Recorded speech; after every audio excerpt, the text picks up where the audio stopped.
আরে সর্বনাশ, এত কিছু মনে থাকার পরও কাজ হয় নাই আপনার? কপাল খারাপ। কপাল খারাপ? কপাল খারাপ হবে কেন? আল্লাহ ভরসা, আপনার অনেক কিছু মনে আছে, জি, তারপরে হইলো না। কত সালে প্রচার হয়েছে এটা? এটা 2022 সালে, 22 সালে। 217 নাম্বার পর্ব। জি, বয়স কত তখন আপনার? 8 থেকে 10।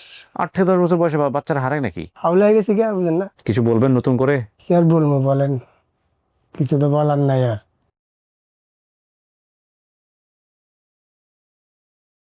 প্রিয় দর্শক এবং শ্রোতা, আমরা আমন্ত্রণ জানাচ্ছি আপনাদেরকে আরও একটি আপন ঠিকানার পুনঃপ্রচার পর্বে। পুনঃপ্রচার মানে হচ্ছে বেসিক ভিডিওর 217তম পর্ব প্রচার হয়েছিল 8/7/2022-এ। বাজার করতে গিয়া যেই গাড়িতে উঠছি ওই গাড়িতে উঠে আমি চট্টগ্রাম শহরে চলে আসি। ও, বুঝতে পারি না। লোকজন জিগাইতো না বাপ কই মা কই, এগুলো কিছু জিগাইতো না? জি না, মানে মা বাবা আছে কিনা দুনিয়ায় আল্লাহ কইতে পারবো।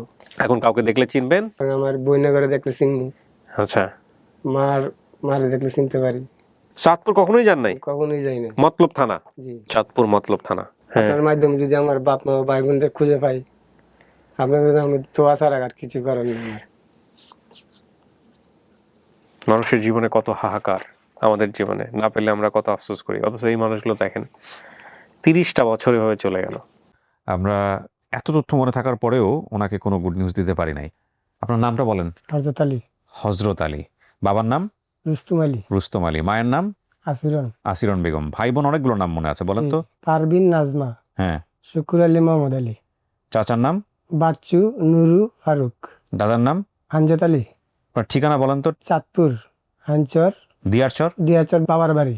দিয়ারচর বাবার বাড়ি, মার বাড়ি হাঞ্চর। মায়ের বাড়ি হায়ামচর, চাঁদপুরে। জি, এই রকম তথ্য থাকার পরেও আমরা এই ভিডিওটা সফল পড়তে পারি নাই। এত তথ্য থাকার পরেও, তাও 4 বছর আগে। কিভাবে হলো এটা? আল্লাহু আকবার। আর কিছু মনে পড়ছে এই 4 বছরের মধ্যে?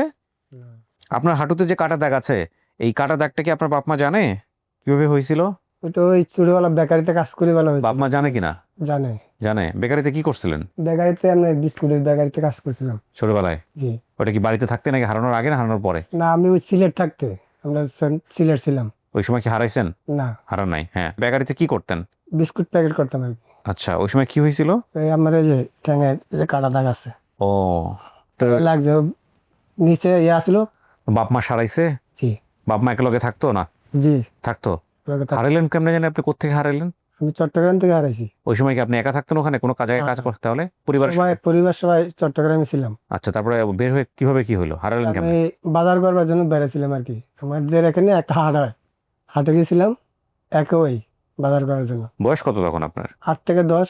8 থেকে 10 বছর বয়সে বাচ্চারা হারায় নাকি? হাওলা হয়ে গেছি কি আর বুঝেন না? আমি চিটাং তো নতুন তখন, আমরা জন্ম সিলেটে থাকতাম, আমরা চিটাং তখন নতুন হিসাবে গেছি।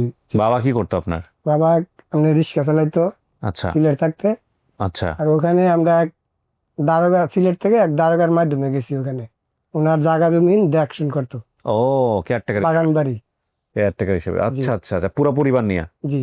এখন আপনি কি করেন? এখন মাধবদী কাজ করি। আচ্ছা, কিসের কাজ? এখন রিক্সা চালাই বর্তমানে। রিক্সা চালান। খারাপ লাগে না যে 4 বছরে কিছু করতে পারলাম না আপনার জন্য? কিছু করার নাই, বলতে বললাম। আল্লাহ না চাইলে তো সম্ভব না। জি। এখানে তো আসলে আমাদের কিছু করার নাই, আমরা শুধু চেষ্টাটুকুই করতে পারি, তাই না? তাওয়াক্কাল আল্লাহ। কিছু বলবেন নতুন করে? কি আর বলবো বলেন, কিছু তো বলার নাই আর। তাহলে যদি আমার বাচ্চা যারা আছে তারা তো জানে। আমার এক ফুফু আছে, সিলেট থাকতো আমাদের সাথেই, উনিও জানে আমি যে বাড়ি থেকে হারানোর পরে ওনারা বলে খবর পাইছে। আমি শুনছিলাম সিলেট আমি তখন আবার ওই চিটাং থেকে সিলেট চলে গেছিলাম।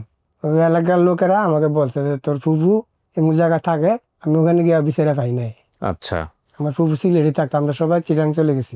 যাক, আল্লাহ ভরসা, আপনি আবার আসছেন, দেখা যাক কি হয়। হ্যাঁ, সো প্রিয় দর্শক এবং শ্রোতা, এত তথ্য থাকার পরেও আমরা এই ভদ্রলোককে তার পরিবারের কাছে ফেরাতে পারিনি, এটাও তেমন সত্য।